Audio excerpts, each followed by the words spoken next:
बड़ी खबर है पड़ोसी मुल्क पाकिस्तान से, जहां कराची में विस्फोट हुआ। विस्फोट में 16 लोगों की मौत हो गई है।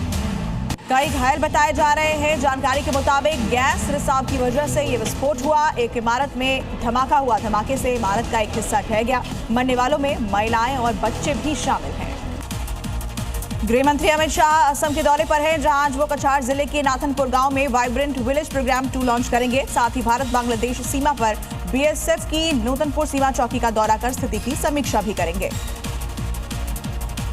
भारत अमेरिका ट्रेड डील को लेकर कांग्रेस ने सरकार को घेरने की तैयारी कर ली है। बिहार, मध्य प्रदेश, राजस्थान, महाराष्ट्र, हिमाचल प्रदेश और जम्मू कश्मीर के नेता राहुल गांधी और मल्लिकार्जुन खड़गे से मुलाकात करेंगे। किसानों पर ट्रेड डील के असर पर चर्चा करेंगे। संघ प्रमुख मोहन भागवत 3 दिवसीय मेरठ प्रवास पर है, जहां आज वो खिलाड़ियों से आरएसएस के शताब्दी वर्ष को लेकर चर्चा करेंगे। वहीं कल 21 फरवरी को मेरठ और ब्रिज प्रांत के प्रमुख लोगों के साथ संवाद करेंगे। पश्चिम बंगाल में एसआईआर प्रक्रिया के खिलाफ ममता बनर्जी की याचिका पर आज सुप्रीम कोर्ट में अहम सुनवाई होने वाली है। ममता बनर्जी ने चुनाव आयोग पर राजनीतिक मंशा से काम करने के आरोप लगाए हैं और मांग की है कि 2002 की वोटर लिस्ट से किसी भी वोटर का नाम न काटा जाए। दिल्ली में स्कूलों की फीस से जुड़े मसले पर आज दिल्ली हाईकोर्ट में सुनवाई होगी। प्राइवेट स्कूलों की एसोसिएशन ने दिल्ली सरकार की ओर से 1 फरवरी को जारी नए नोटिफिकेशन को चुनौती दी, जिसमें 10 दिनों में कमेटी बनाने को कहा गया था।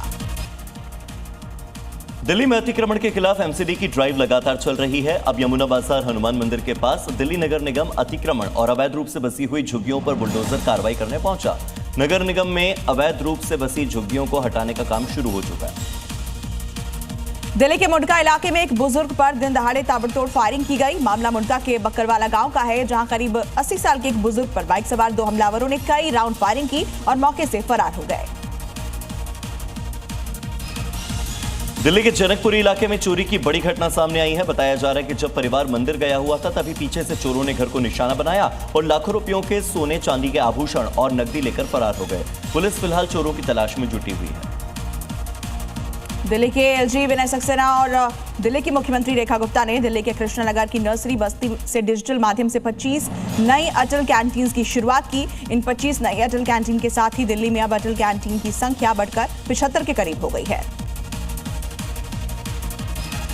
दिल्ली के रघुवीर नगर, गुरु गोविंद सिंह अस्पताल और मस्जिद के साथ सीवर जाम होने की वजह से इलाके में सड़क पर हर वक्त सीवर का गंदा पानी जमा होता रहता है और इस वजह से हमेशा बदबू आती है। इलाके में बीमारियां पनप रही हैं, लोग परेशान हैं। आलम यह है कि सड़क से लोगों का निकलना भी अब दूभर हो चुका है।